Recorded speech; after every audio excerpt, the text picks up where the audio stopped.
Saran Wire.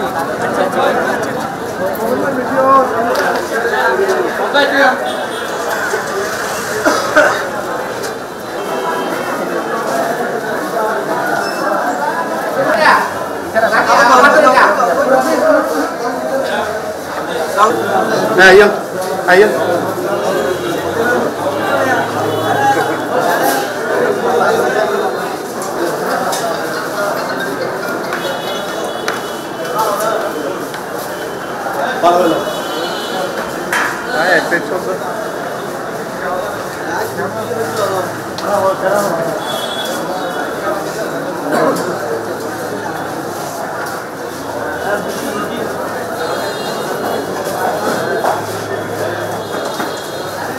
Kasi ako, dati ba?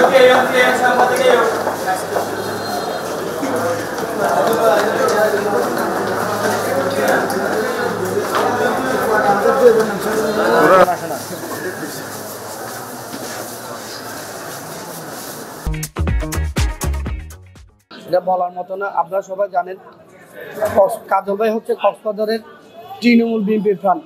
কাজল ভাইয়ের উপর যদি এরকম কিছু ন্যাক্কারজনক যদি কোনো কিছু হয়, কক্সবাজারের মানুষ মেনে নেবে না। অবিলম্বে জসিমকে 24 ঘন্টার মতো গ্রেপ্তার করা হোক, এটা দাবি করছি কক্সবাজার জেলা ছাত্র দলের পক্ষ থেকে। আজকে আমরা মাননীয় জেলা প্রশাসক মহোদয়ের বরাবরে একটা স্মারকলিপি প্রদান করেছি। স্মারকলিপি বিষয়টা হচ্ছে, বিগত কয়েকদিন আগে রামাদা হোটেলের অংশীদারদের মধ্যে একটা সমঝোতা করার জন্য উভয় পক্ষ এমপি কাজল সাহেবের কাছে আসে। উনি তাদেরকে পূর্ব থেকে চিনতেন না, ওনারা নিজেরা সাবেক এমপি লুৎফুর কাজল সাহেবের কাছে এসে সমঝোতা করে দেওয়ার জন্য ওনাকে সালিশকার মানেন। উনি সালিশ করতে গিয়ে কাগজপত্র, দালিলিক প্রমাণ সব হিসাবত সাপেক্ষে যেভাবে সিদ্ধান্ত দিতে হোক সেভাবে সিদ্ধান্ত দেওয়ার পূর্বে শর্ত হলো যে একজন অংশীদার জসিম উনি জেলে ছিলেন, আর এক অংশীদার রফিকের মামলায় তাকে আগে মুক্ত করতে হবে, তখন উভয়ে বসে একটা সমঝোতা হবে। এমপি সাহেবের পরামর্শে রফিক সাহেব এই জসিম সাহেবকে জেল থেকে নিজে তদবির করে বের করেন। বের করার পর জসিম সাহেব এখন উল্টে গেছেন, উল্টা এমপি সাহেবের বিরুদ্ধে উনি সমালোচনা মুখর হয়েছেন, মানহানিকর বক্তব্য দিচ্ছেন। এবং এই এমপি সাহেব এখানে কক্সবাজার সদর রামু ঈদগাহ রাজনীতি করতে গিয়ে এত বছর 45 বছরের রাজনৈতিক জীবনে এমপি সাহেবের বিরুদ্ধে কোনো ধরনের কোনো বদনাম নাই, সেখানে তারা নিজেদের স্বার্থ নিয়ে দ্বন্দ্বে জড়িয়ে উল্টো এমপি সাহেবকে জড়িত করেছে। এমপি সাহেবের মানহানিকর বক্তব্য দিয়েছে, এমপি সাহেবের বিরুদ্ধে অপপ্রচার চালাচ্ছে। সেই জন্য আমরা মনে করি একজন পরিশীলিত রাজনীতিবিদের বিরুদ্ধে এভাবে যে কেউ বলে যাবে এটা হতে পারে না। তাই আমরা ইতিমধ্যে এমপি সাহেবের পক্ষ থেকে সেই জসিম, যিনি আমাদের একজন অংশীদার, তার বিরুদ্ধে আমরা কারণ দর্শানোর নোটিশ দিয়েছি, লিগেল নোটিশ দিয়েছি বিজ্ঞ আইনজীবীর মাধ্যমে। এবং প্রশাসন যেন, জেলা প্রশাসন যেন সে বিষয়ে তৎপর হয়, সে বিষয়ে তড়িৎ ব্যবস্থা নেয়, মানহানিকর অবস্থা থেকে যেন আমাদের এমপি, সাবেক এমপি লুৎফুর রহমান কাজল সাহেবকে উদ্ধার করেন, এবং এই ধরনের অপতৎপরতা যেন কেউ কোনোদিন আর চালাতে না পারে। অন্য যে কোনো সম্মানী ব্যক্তির বিরুদ্ধে, যে কোনো সুনাগরিকের বিরুদ্ধে যেন যে কেউ যখন তখন যে কোনো বিষয় নিয়ে মানহানিকর কোনো অবস্থা সৃষ্টি করতে না পারে, সেই জন্য আমরা স্থায়ীভাবে একটা সমাধান চেয়ে, প্রশাসনের হস্তক্ষেপ চেয়ে মাননীয় জেলা প্রশাসন মহোদয়ের নিকট আমরা স্মারকলিপি প্রদান করেছি। আমরা চাই ভবিষ্যতে যেন এ ধরনের আর কোনো খারাপ উদাহরণ সৃষ্টি না হয়, পুনরাবৃত্তি না ঘটে।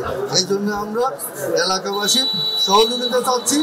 আমরা সকল মিডিয়া বাইরের সহযোগিতা চাচ্ছি, বিভিন্ন ধরনের মিডিয়ার সহযোগিতা চাচ্ছি, স্থানীয় জনগণের সহযোগিতা চাচ্ছি।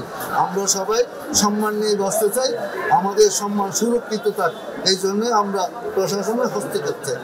18 তারিখ হঠাৎ করে একদম ভোরে দেখলাম যে আমরা অনলাইন একটা পত্রিকায় কাজলের বিরুদ্ধে একটা নিউজ উঠেছে। সেটার জন্য আমরা তীব্র নিন্দা ও প্রতিবাদ জানাই। আপনারা জানেন উনি 50টি বছর এই কক্সবাজার শহর সদর আসনে উনি নেতৃত্ব দিয়েছে। ছাত্র দল থেকে যুবদল থেকে বিএনপি, আজকে বিএনপির উনি নেতৃত্ব দিচ্ছে এবং জাতীয় নির্বাহী কমিটির মহাসচিবের সম্পাদক উনি আজকে। আপনারা দেখেছেন গত স্বৈরাচার বিরোধী হাসিনা আন্দোলনে উনি এখানে কক্সবাজারের নেতৃত্ব দিয়েছে। 5ই আগস্টের পরে আপনারা দেখেছেন কক্সবাজার শহরে এবং বিভিন্ন শিক্ষা প্রতিষ্ঠানে, বিভিন্ন অফিস আদালতে কোনোভাবেই আগুন দেয় নাই। ওনার নেতৃত্বে উনি সেদিন সারা রাত বের হয়ে উনি সকল নেতাকর্মীকে শান্ত করার জন্য লিপ্ত ছিল। কিন্তু কিছু ষড়যন্ত্রকারীরা আমাদের প্রিয় নেতা লুৎফুর রহমান কাজলের বিরুদ্ধে যে নিউজটা উঠেছে আমরা প্রতিবাদ জানাই, নিন্দা জানাই। গতকাল আমরা মিছিল করেছি, আজকে আমরা ডিসির মাধ্যমে স্বরাষ্ট্র মন্ত্রণালয়ের উপদেষ্টাকে আমরা স্মারকলিপি দিয়েছি। আমরা অবিলম্বে আওয়ামী লীগের দূষর জসিমের 24 ঘন্টার মধ্যে আমরা দৃষ্টান্তমূলক শাস্তি চাই। তাকে গ্রেফতার করে আইনের আওতায় আনা হোক। তার সাথে সাথে আপনারা জানেন লুৎফুর রহমান কাজল হচ্ছে শান্তিপ্রিয় একটি লোক। উনি বাংলাদেশে কক্সবাজার আপনারা দেখেছেন ওনার বাবা বিভিন্ন শিক্ষা প্রতিষ্ঠান গড়ে তুলেছে।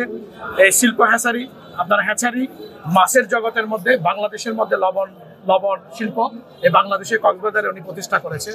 ওনার শত কোটি টাকার মালিক, উনি কিভাবে 200 কোটি টাকার একটা অ্যাসেটে উনি দখলবাজ করবে, আপনারা সবাই এটা ভিত্তিহীন একটা নিউজ করেছেন।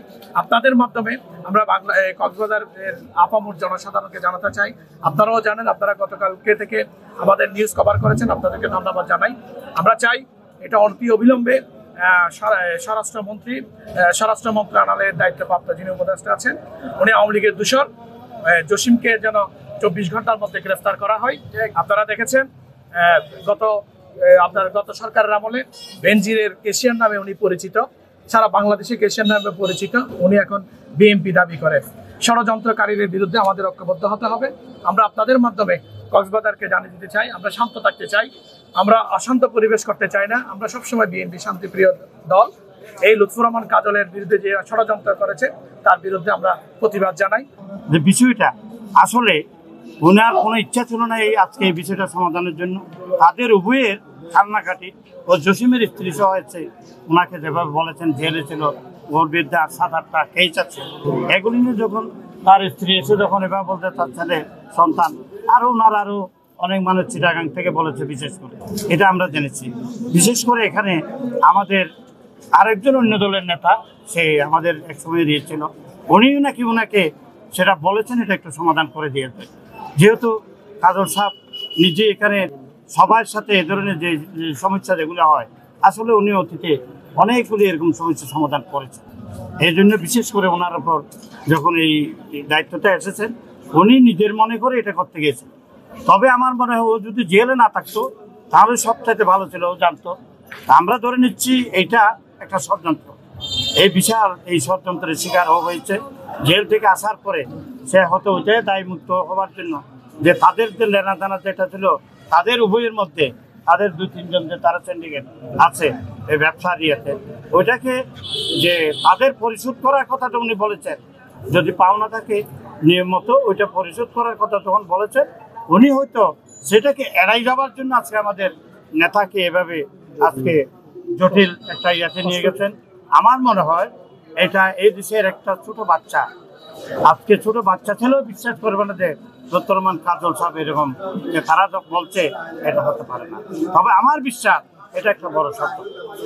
আমরা চাই এই যে ষড়যন্ত্রকারীরা যেন ওকে ধরে আনলে, ওকে যদি আইনের আওতায় নিয়ে আসা হয়, তাহলে আমি মনে করি এটা সব স্বীকার করবে। এটাই আমরা পেয়েছি। যে আমি সবার কাছে ধন্যবাদ জানাই যে আজকে আপনারা এসেছেন, গতকালকে নিউজও আপনারা সুন্দর আজকে আমাদেরকে এটা দেশের মানুষ অন্তত এটা জানছে, কক্সবাজারের গ্রাম অঞ্চলের মানুষ পর্যন্ত আজকে এটাকে নিয়ে চিন্তিত হয়ে এত মিথ্যাবাদ কেন দেওয়া হলো। পাশাপাশি যে এটাও আনতেছে ওনাকে এভাবে ফাঁসানোর জন্য যেটা রামুর যে মন্দির পুরার ঘটনা, ওইটাও ওখানে মানুষের মুখে মুখে হয়ে গেছে। তো আমরা ইনশাল্লাহ, উনি সৎ মানুষ, ওনাকে কোনোদিন এভাবে এইসব কিছু বিষয় দিয়ে ওনাকে আটকাতে পারবো না।